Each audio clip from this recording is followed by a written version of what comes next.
Mully Haugh, Chicago Sports Radio 670 The Score. Always a delight to talk to Dan Wiederer, and he joins us now in the Signature Bank Score Hotline. Signature Bank, making commercial banking personal. Dan, good morning. How are you? I'm doing great. Speculation season has begun, and we've only got 4 months of it left.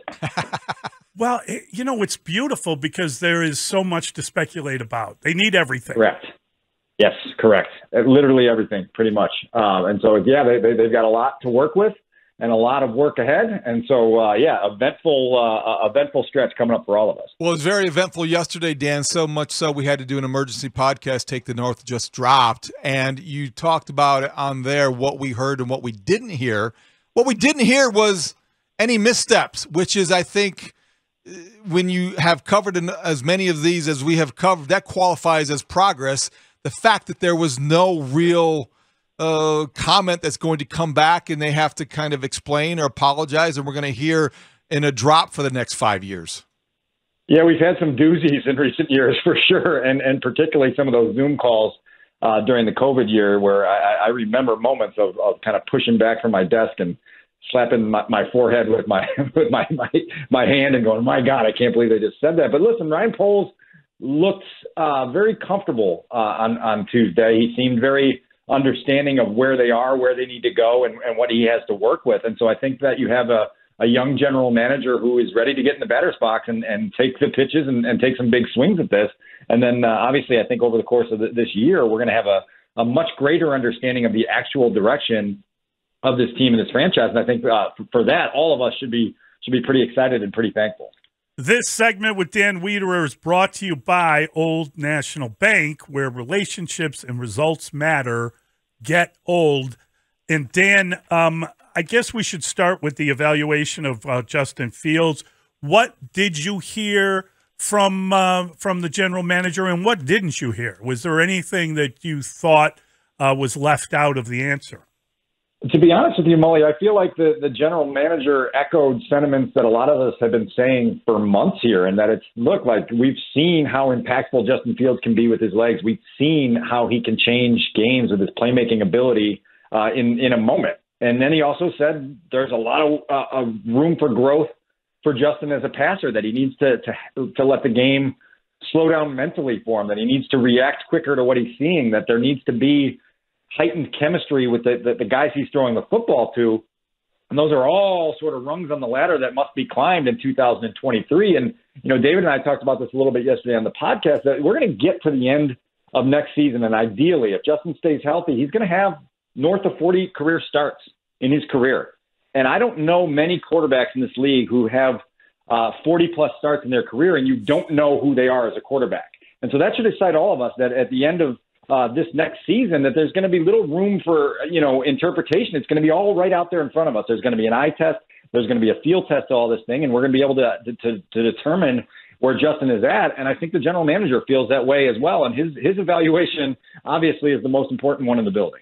Dan, when Ryan Poles talked about Chase Claypool and he said he didn't blink about looking back and what had happened and what hadn't happened, he had some reasonable explanations. Maybe some people would view them as excuses, but Chase Claypool, bottom line, did not produce since coming over from the Steelers. I kind of get it, though, and I wonder what you thought when you're talking about the talent on the Bears and what they need to get.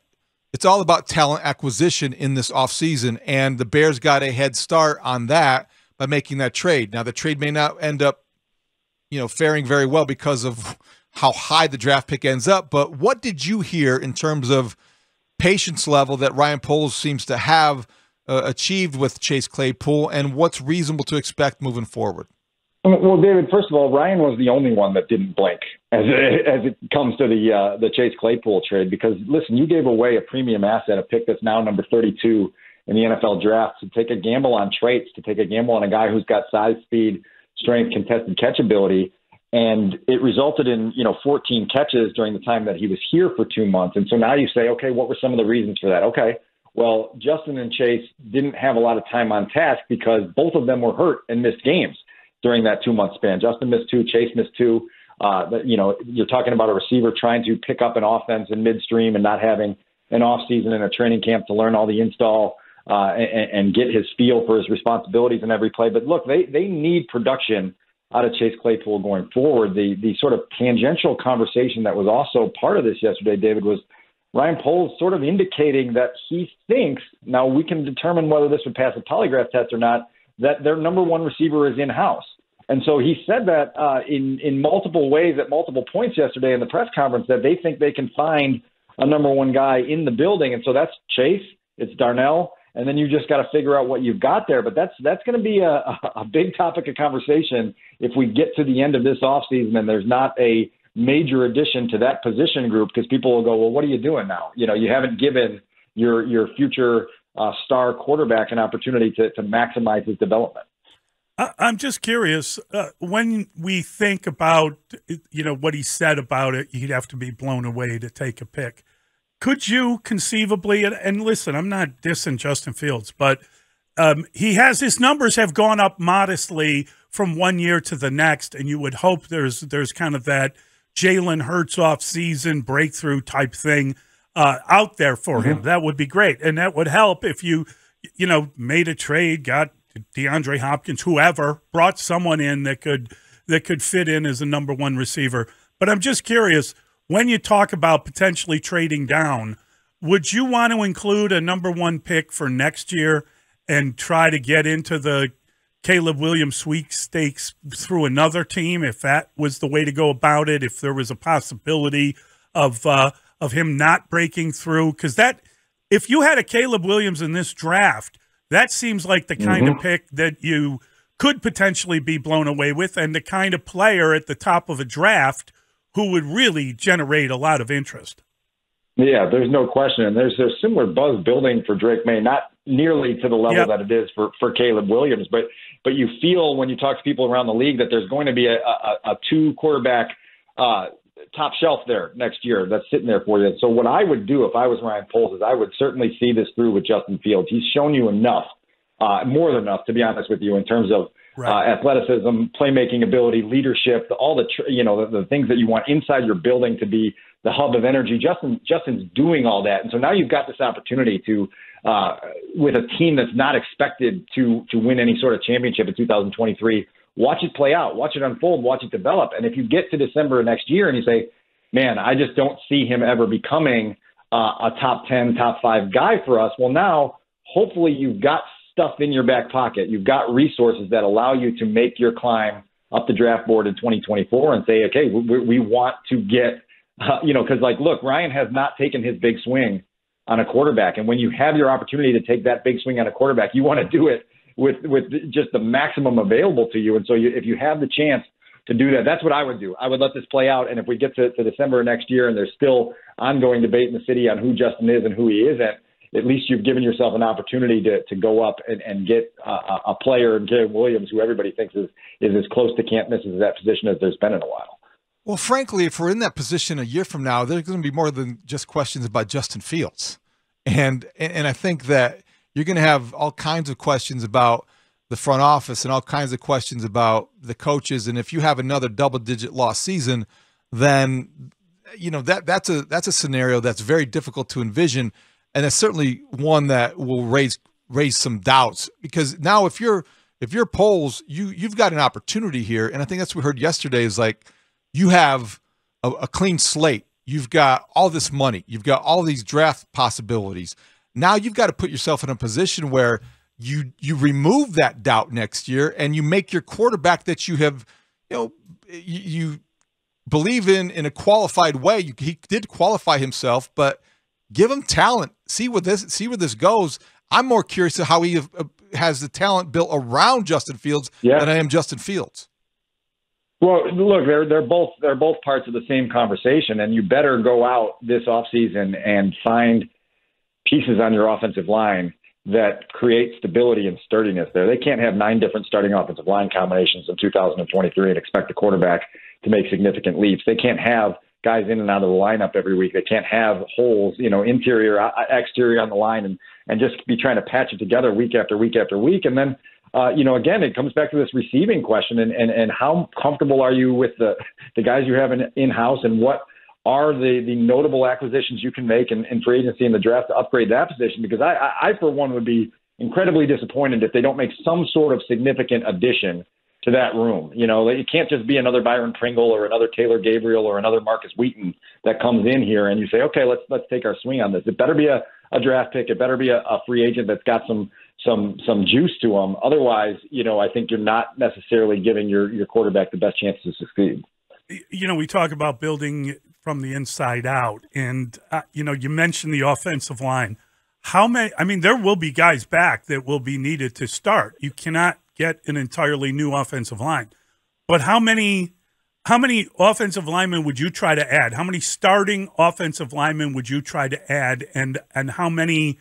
And who, I guess, identify who the guys are that definitely need to be starters on this team.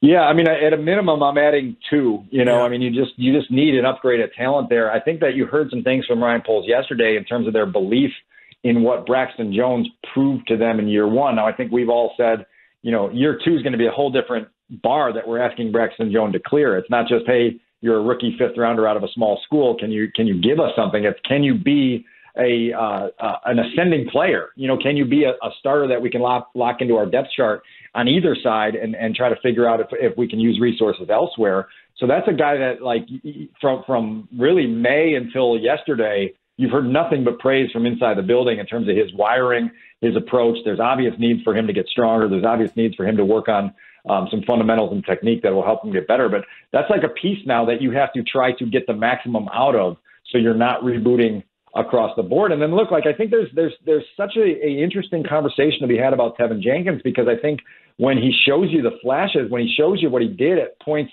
at guard, you go, wow, that looks really, really good. And that it gives you this feeling of energy. And then you look every third game and he's over there on the sideline in, you know, a sweatsuit, and you go, man, this is really disappointing, because he's just not able to play for us enough to feel 100% confident in it. So that's a guy I think also, like, 2023 is a very pivotal year for him, because if he can't answer that availability, dependability piece, then his future here is probably in doubt. So, Dan, on a day that Chicago's kind of evaluating the credibility of Ryan Poles and how much to believe in the general manager, given all that's ahead of him right now, he talks and makes a pretty good showing, and he did a pretty nice job. And then 2 hours later, we're reminded of maybe a decision that he might want to come back and regret, and or he might eventually regret, or maybe he never will. But Roquan Smith signs a $100 million contract with the Baltimore Ravens, the contract the Bears did not feel compelled or willing to offer him or to sign him to. What was your reaction to the Roquan Smith signing? Yeah, so obviously, David, you and I disagree on how much regret might be there for this. Like, I understand where Ryan Poles was coming from with the decision he made there and saying, look, we're not really interested in paying that price. Roquan proved to the Baltimore Ravens that they think he's worth $100 million and 45 guaranteed with extra incentives tacked onto that. But I think the Bears have different premium positions identified. You know, they obviously talk about the quarterback position, pass rusher, offensive line, corner. Those are positions that they value, and they didn't feel like making that big expenditure. The flip side of this, obviously, is that when you subtract a blue chip talent from your roster, it leaves you with a whole lot more work to do to add more guys that can make plays like Roquan Smith was capable of making. You also subtracted a leader from the locker room and kind of sent a lot of players in that locker room reeling in terms of, like, man, you guys are asking us every single day to play with this maximum hustle, and you're putting it under this intense microscope and making us, accountable for everything that we do that isn't up to maximum effort. And then you get rid of 2 defensive captains in 2 weeks and expect us to have the same sort of production. And so that was something that is part of this conversation, and they've got to fix it, right? Like, I asked Ryan yesterday, who could you identify outside of the Justin Fields conversation on your roster now that are blue chip parts of your core building forward? And he quickly said Cole Kmet, and then he stopped. He couldn't come up with a second name of somebody that he considered a blue chip core building block. And that was interesting, because obviously you subtracted a lot in 2022, and now it's about adding more back. Yeah, that answer surprised me, just because I love Cole Kmet, local kid. His dad was on the practice squad. I mean, there's a lot to like about Cole Kmet, but I don't consider him one of the better tight ends in the NFL. I mean, he might be in the top 15, probably more like the top 20. I mean, midway in the league. But I was surprised at that. He had 544 receiving yards. I mean, he was fine for what they had, but I wonder, don't they need more at that position? And I'm not talking necessarily about him. He's one of many, but I don't know that he's the guy.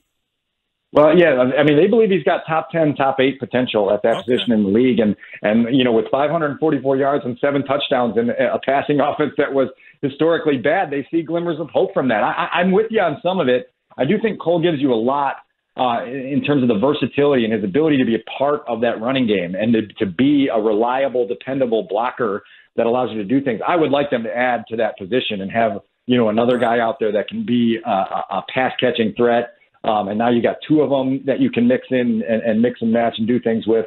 But look, like the bottom line here is they've got to add pieces. And they've got to add pieces that turn heads. And it's notable. This is a humorous anecdote from Sunday morning, but Jack Sanborn was on the cover of the Game Day program up in the press box at Soldier Field. And I was going down to the other end to catch up with some of my folks in the Vikings organization. And one of the guys in the Vikings organization picked it up and said, "Who's this guy?" And it was just a telling moment where it's like, here's the cover of the season finale Game Day moment. And it's an undrafted rookie hometown kid who's on injured reserve, and the division champion team is going like, what, this is what you guys are celebrating in 2022, and that's kind of where we are, right? Yeah, exactly. You'd rather have Justin Jefferson on that cover, So no doubt about it. Yeah. So Dan, speaking of talent and letting talent get out the door, do you think the Bears will have to say goodbye or will let David Montgomery walk away? Ryan Poles clearly showed his affection, clearly respects David Montgomery as a player. You wonder if that will be reflected in the contract negotiation. Well, as we've talked about previously, the market at that position is stacked, and so the dynamics of supply and demand when we get to March are going to dictate that. I think Ryan Poles was very forthright in expressing his admiration and the things he loves about David Montgomery. And it's not all about production. It's not all about explosion. He thought that David Montgomery was one of those tone-setting leaders that created the competitive edge that allowed that team through a 14-loss season to not sort of lose hope or become dysfunctional. And those glue guys in the locker room are important to Ryan Poles. Now, look, you're not going to overpay for that. And that's where the business of the league is pretty cruel, where you've got a guy that does everything you ask him to do and you love him and you tell him you love him. And then ultimately, if someone comes in with an offer that you say, we didn't value that high, you say, thanks for your time and we'll see you later. And so that's what's ahead. And it'll be really interesting, I think, when we get to the combine in late February and you start to hear the buzz in league circles about who's talking to who and what the price tags are. That's where we'll get some more answers on just what the realistic possibility of David Montgomery being back as a Bear are. I found it very eye-opening that Justin Jones talked about in the final interview process, the exit interviews. He talked about grievances that players have and the lack of communication. And I'm just curious, what was your read on that and what was he referring to? Well, we pressed him, for 2 or 3 follow-ups because grievance was his word. Right. That wasn't presented to him. He said grievances and issues that we were able to express to the coaching staff, and it sounded like there was just kind of a feeling like that there were times where there was a disconnect. And he mentioned something about you can say you have an open door policy, but there are times throughout the course of a year, especially as turbulent as this one was with a 10-game losing streak and a lot of guys, being put on IR or traded or whatnot.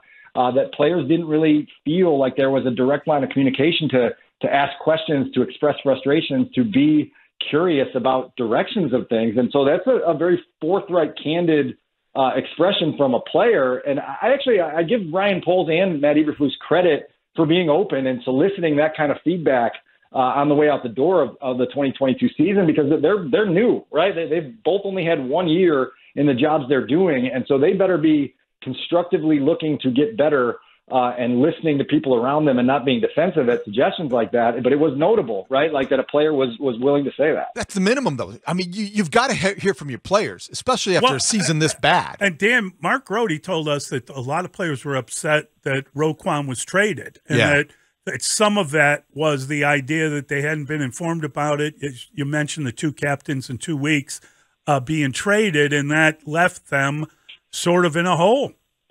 Well, and don't forget, like the time that happened, you know, Robert Quinn gets traded the day, it was either 1 day or 2 days after they came back from New England. Yeah. You know, and they had that 20-point or 19-point primetime win that made everybody feel like, you know, there might be a surprise party in 2022 for the Bears. Like, they looked dangerous and frisky and on a momentum surge, and then within a span of 10 days, they got rid of the two defensive captains.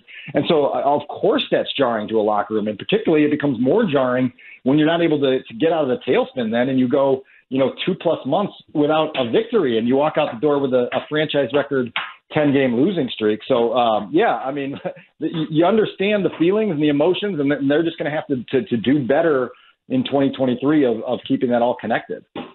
Great stuff, Dan. Thank you. Thanks, Dan. You got it, guys. Have a good week. That is Dan Wiederer. Interesting all the way around. It's, you know, the old Chinese proverb, may you live in interesting times. I think the Bears are in interesting No doubt times about right it. now. It's good stuff, and he's got strong opinions, and he's not afraid to express them.